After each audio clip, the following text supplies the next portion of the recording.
Hello, bonjour, salut les développeurs. Bienvenue dans le module 3 de notre série Keycloak, qui est basé sur l'authentification moderne, l'authentification d'actualité. OK? Et après avoir sécurisé notre backend Spring Boot, comme nous l'avons vu dans notre module 2, place maintenant au front-end. Parce que je vais vous rappeler un peu notre architecture du départ. Si vous vous en souvenez bien de ceci. Donc, au départ, qu'est-ce qu'on avait dit? L'utilisateur, ce qu'il voit, c'est le front-end. OK? Donc, l'utilisateur, il va essayer de se connecter. Et nous pouvons le voir là, ici. L'utilisateur se connecte. OK? Donc, étant une application Angular, donc, en même temps, dès qu'il essaie de se connecter, il est redirigé vers Keycloak. Et Keycloak, il va taper ses identifiants. S'il n'avait pas, il peut créer des comptes et tout. Qui après essaie de l'authentifier et revenir. Il obtient un token.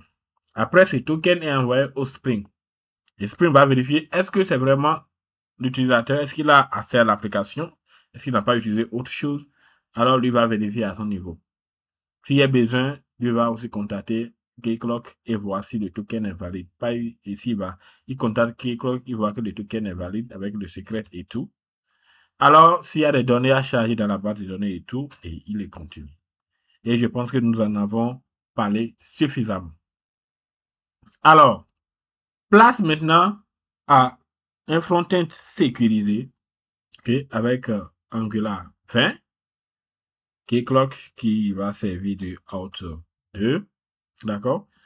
Donc, nous pourrons voir, il y a Angular 20, ok, qui fait une requête vers Keycloak, Keycloak qui va avec Spring, Spring qui revient avec Keycloak et Angular. Donc, le schéma va se faire dans ce flow-là. Connexion, token, requête, API sécurisée. D'accord? Donc, ça va se passer entre eux. Chaque fois que notre partie front-end modèle essaie d'accéder toujours à ce back-end, il y a celui-ci qui va toujours servir de gardien au milieu pour voir est-ce que tu as le droit d'y accéder ou pas. Alors, revenons maintenant à la partie installation. Comme vous pouvez le constater dans notre terminal ici, bien avant de commencer par installer Keycloak, vous devez maîtriser un peu Angular. Je suppose que vous connaissez déjà Angular.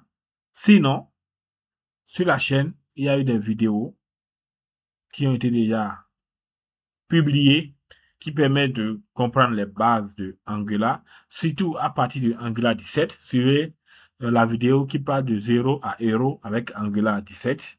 Donc, dans cette vidéo, vous pouvez voir un peu comment démarrer un nouveau projet. Parce que Angular 17 et 20, le concept n'a pas encore changé. Au contraire, ça s'est encore amélioré et plus easy, facile.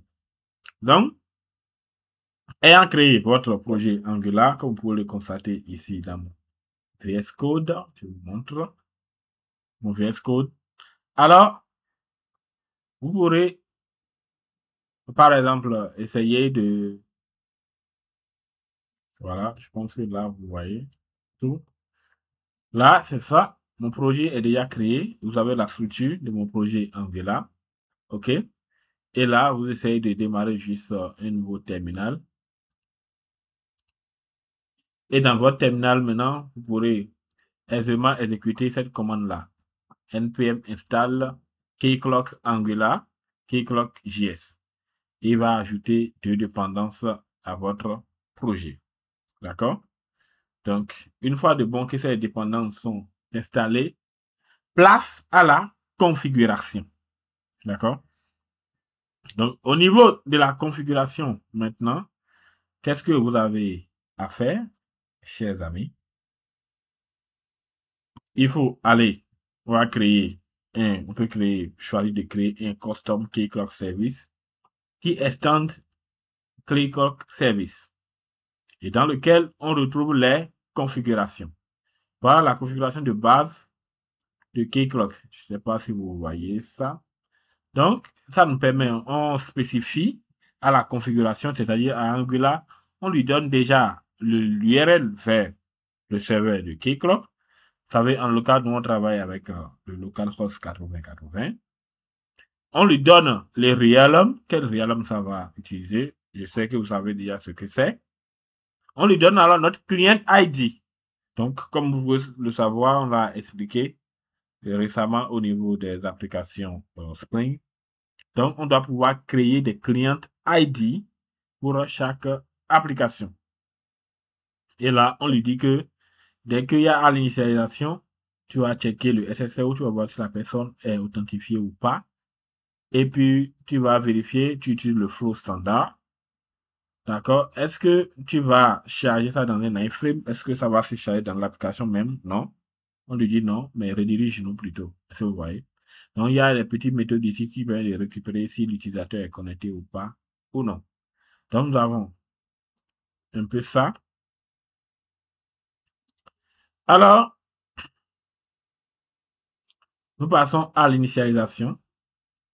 Et donc, dès que les configurations ont été faites, donc nous devons dire à notre application, à Angular, comme vous pouvez le savoir, au démarrage, il faut que tu initialises. D'accord? Il faut que... C'est un point crucial parce que si au démarrage, c'est-à-dire si vous n'ajoutez pas cette configuration-là, qui est ici, que j'ai à l'écran actuellement, je vais vous le montrer tout à l'heure dans l'application.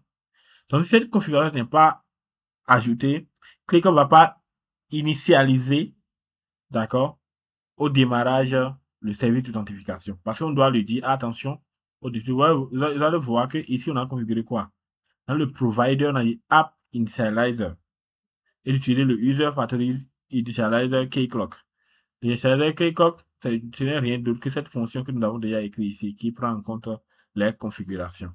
C'est lui qu'on appelle ici. D'accord? Et on lui dit dépendance, oui, ça a besoin de keyclock service. Donc que la classe keyclock service depuis Angular soit fonctionnelle. On l'importe là. Et on lui dit au démarrage, tu peux le démarrer. Vous voyez. Donc, c'est un point crucial. Alors, tout à l'heure, je vous montrais un peu comment nous avons configuré tout cela. Mais si vous remarquez bien, c'était dans le code à ce niveau. Les configurations qui ont été faites depuis le code. Et tout ça là est chargé ici. Vous allez me demander, mais attention, si je vais aller en production, si je suis sur test, si je suis sur développement. Ouais, c'est possible. C'est pourquoi il y a les applications, les environnements au niveau de Keycloak. Pas au niveau de Keycloak, forcément au niveau de Angular.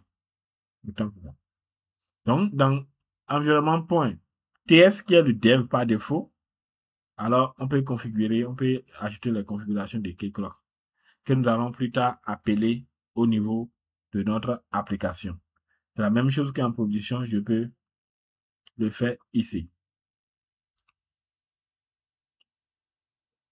Alors, on peut voir, est-ce que notre application est démarrée? Est-ce que ça s'exécute? Est-ce que peut-être il essaie de nous rediriger déjà vers la page d'identification? Donc, si tous ces tests-là sont faits, c'est que notre application est au top. Si vous voulez, donc voilà un peu la structure du projet. Nous allons l'essayer ensemble, si le temps le permet. Donc, voilà, et puis je fais npm start. OK. Je fais npm start. Donc, voilà un peu, j'ai configuré ici le RLM, démo, client ID, Angular, app et tout. Donc, ce que je vais faire, c'est aussi d'aller se connecter déjà à mon Keycloak pour voir est-ce que j'ai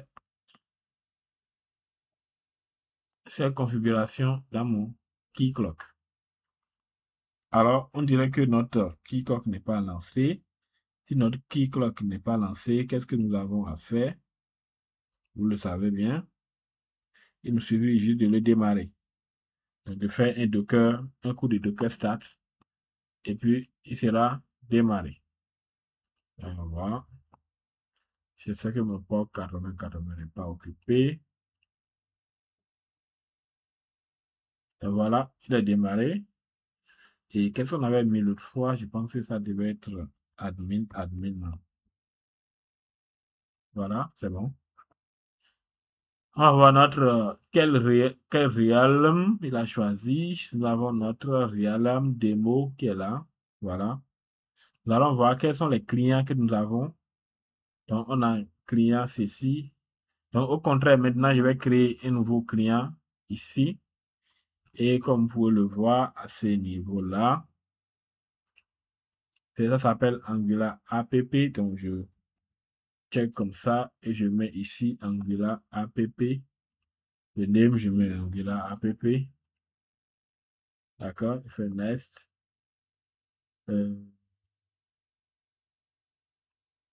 Donc, on va laisser, c'est le flow standard. Direct access aussi. On fait next. Pour le route URL, je pense qu'on va mettre comme ça. Pour le home URL aussi, on met 4200. Le direct URL aussi, on met 4200. Et on fait save. Voilà. Et on a là notre client ID qui est créé. Vous voyez un peu. Donc, dès qu'on a notre client ID, on va créer un rôle dedans que nous allons appeler user. Donc, voilà. Tout. Et voilà. Donc, on peut venir ici. On a notre test app qui est là. Hein. Role mapping. On va lui assigner le client role. On a créé un rôle que nous avons appelé user. On va chercher ça pour voir. Rafraîchir. User. Donc, on lui attribue le rôle de user. Ici, on lui assigne ça. Voilà. Il a le rôle user de notre démo app. Donc, je pense que on va revenir là. On va voir si notre application est démarrée. Donc, voilà un peu notre projet Angular. Voilà, c'est démarré. Tout a été configuré à la même version d'Angular et Kiki Clock. Vous voyez un peu. Et là, ici, donc dès que c'est bon, tout ce que j'ai à faire, c'est de faire quoi? Voilà, je clique là, je reviens là, et voilà un peu l'interface. D'accord? Bienvenue dans Angular plus Kiki Clock. Démonstration intégrée. Donc, on va appliquer ici, on a un tableau de bord. Donc, dès qu'on essaie d'accéder au tableau de bord, ça revient toujours à l'accueil home. On a la gestion des rôles, on fait se connecter. Voilà, vous voyez que se connecter avec Keycloak, ça m'a redirigé directement vers ici. On va essayer notre utilisateur là pour voir.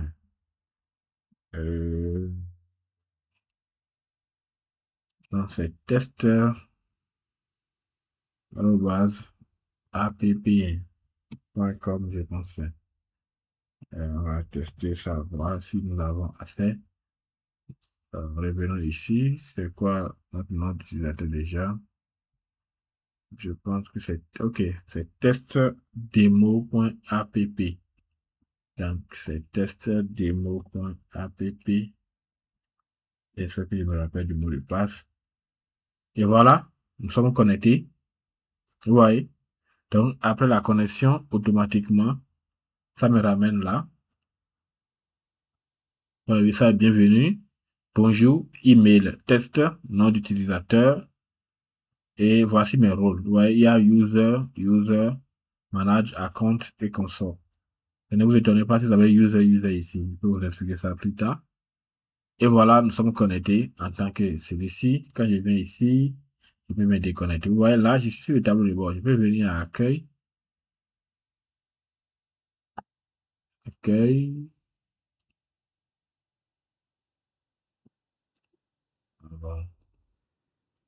Je sais pas ce que ça, mais je vais venir à accueil et aussi au tableau de bord. Donc, il y a quelque chose qui est en train de clocher dans notre développement. Mais nous allons le vérifier plus tard. Donc, voilà un peu ce à quoi ressemble notre application Angular.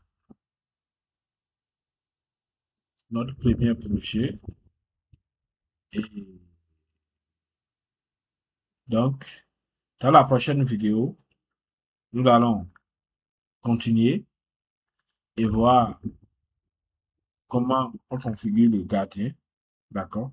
Sinon, aujourd'hui, ce que vous avez appris se résume à Keycloak plus installation, l'initialisation, configurer l'environnement de prod et de dev séparés. D'accord? Le login, la structure du projet, oui. Donc, prêt pour la suite, c'est-à-dire pour les gardiens et les interpréteurs, les intercepteurs aussi. Et puis, je vous retrouve dans la vidéo numéro 10 pour parler des guards.